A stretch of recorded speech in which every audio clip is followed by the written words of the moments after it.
When my phone buzzed with a message from my mother, I almost didn't open it. We hadn't spoken in months, years, if you count real conversations. Her text was only 4 words. Can you come home? No emojis, no explanation, just that. People who grew up with gentle mothers don't understand the kind of cold panic that settles in your spine at a message like that. I hadn't set foot in that house since the day I turned 18. Therapy took years to help me even say the word mother out loud without flinching, but I still packed a bag. Because some part of me, the part she carved into me, still obeys her. The drive was 3 hours long, but as soon as I pulled into the gravel driveway, time folded in on itself. The porch light buzzed just like it did when I was 10. The house sagged the same way, like it was exhausted from holding all the years inside it. Mom answered the door with a fragile smile. She looked smaller than I remembered, faded, but her eyes still had that sharp glint, the one that used to warn me whether the night would end with screaming or silence. Thank you for coming, she said. We hugged, stiff, strange, and I followed her inside. Every room I stepped into felt like touching a bruise I thought had healed. There was the wall where she'd shoved me so hard the drywall cracked, the hallway where she dragged me by the wrist, the bathroom where I learned to cry silently. She made dinner while her hands shook. It was the first sign that something was wrong, or at least wrong in a new way. We sat down.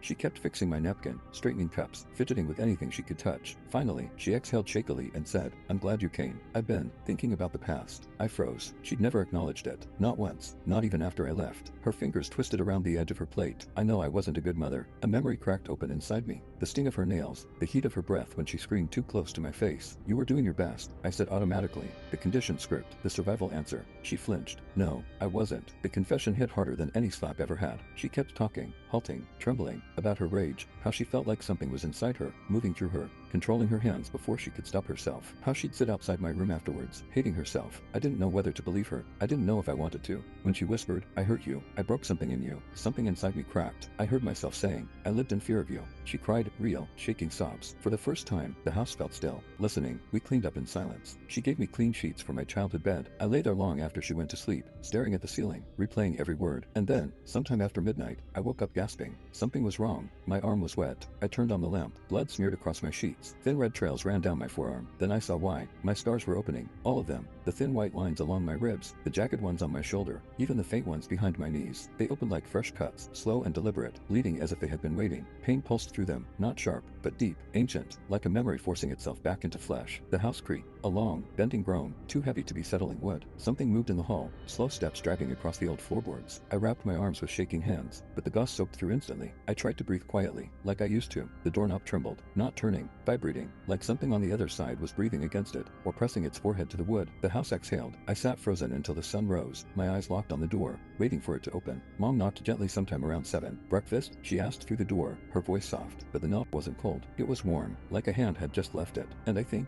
I know, whatever she used to become when her eyes went dark, it wasn't gone. It was waiting for me to come home.